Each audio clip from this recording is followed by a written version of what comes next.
And letting everybody know that when you mention Zion and Luka and Ja and Trey, you need to mention me as well as one of the young superstars that's going to carry this NBA forward, that's going to push us to new limits. Like, this dude is a superstar. If he played in a bigger market, we wouldn't be treating him like this. You wouldn't hear Shaquille O'Neal talking trash to him on TNT after the game the way he did months ago. So this is a stamp. This dude is a bona fide star, a superstar. We need to start treating him as such. This is 2 playoffs where he's just completely taking over games. So let's respect that man and give him his flowers.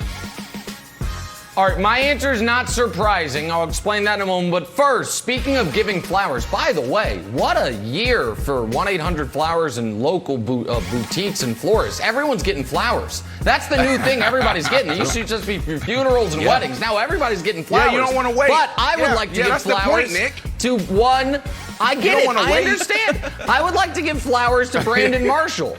Brandon Marshall yesterday said, reminds me of a young D. Wade with a better jump shot.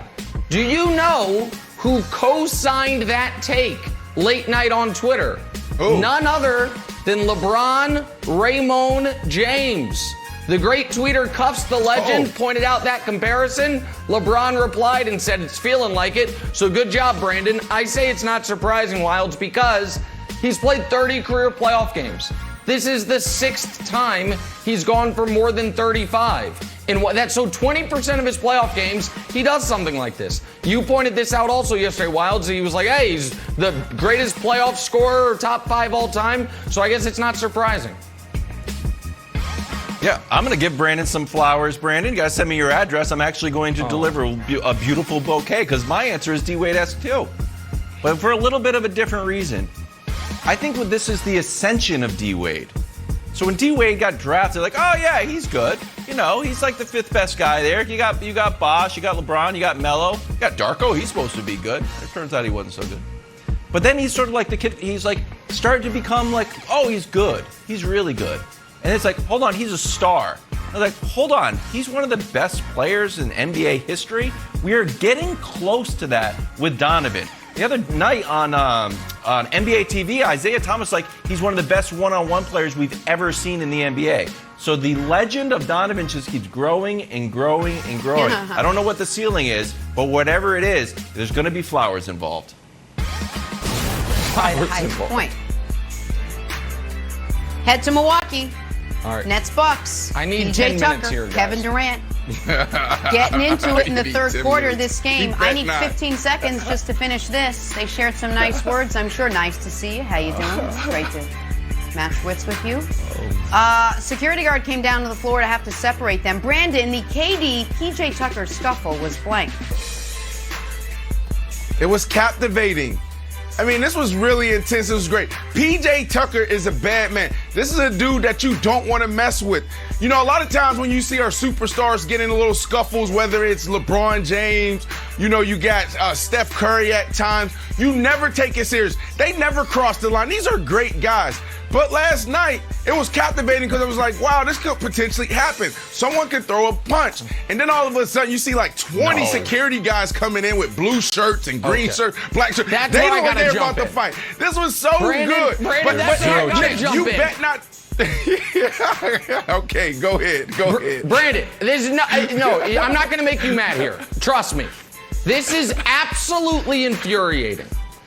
I'm going to do a callback a bit. People that watched a lot of LeBron with the Cavs or just watch a lot of League Pass will know it. There's a cop in Cleveland.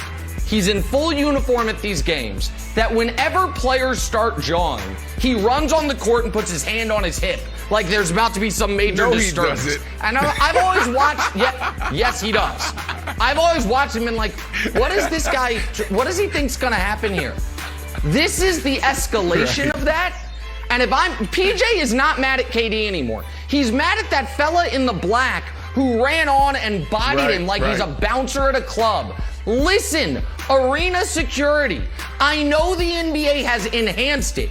It is to protect the players from the fans, not the players from the players. You can't go on the court, buddy.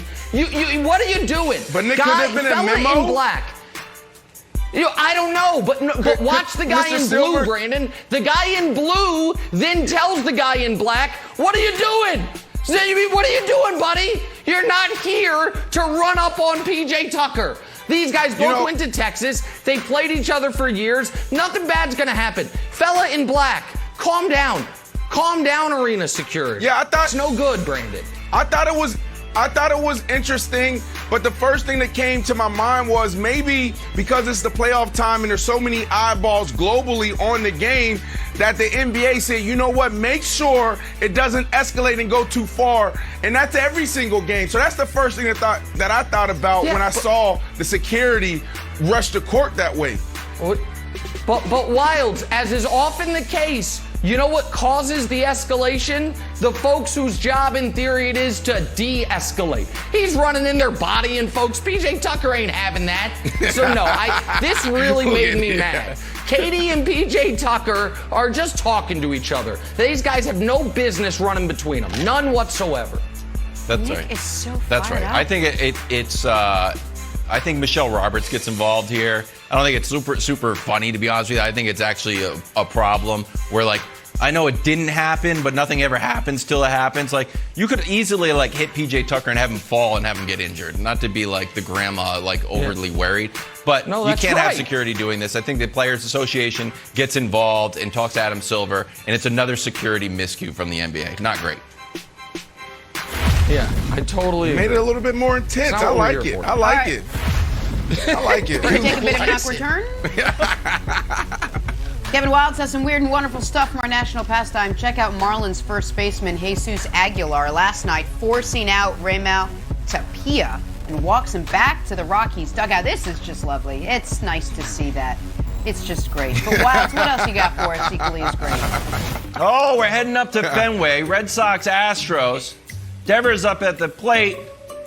Pops one to center field. Drops it. Up, take off, runners. Let's go, let's go. Nope. Umpire calls it infield fly rule. They're like, what? How can it be infield fly? It was in the outfield. Nope, it was the infield fly rule. Turns out everybody's out. Look at Altuve. I don't know what's going on. Just stay there. I'm going to challenge it. Just stay there. It doesn't work out. Moving on to the wonderful. Bottom of the second, Reds down 1-0. Joey Votto at the plate. This might be the catch of the year.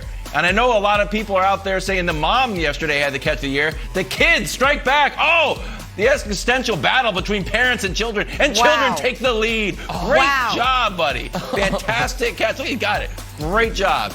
Moving on to the weird, finally. We're going to head out to the Frisco Rough Riders. Not named after DMX, actually named after Teddy Roosevelt. They have these baseball bats that you can get a beer out of. They just decided to stack them up.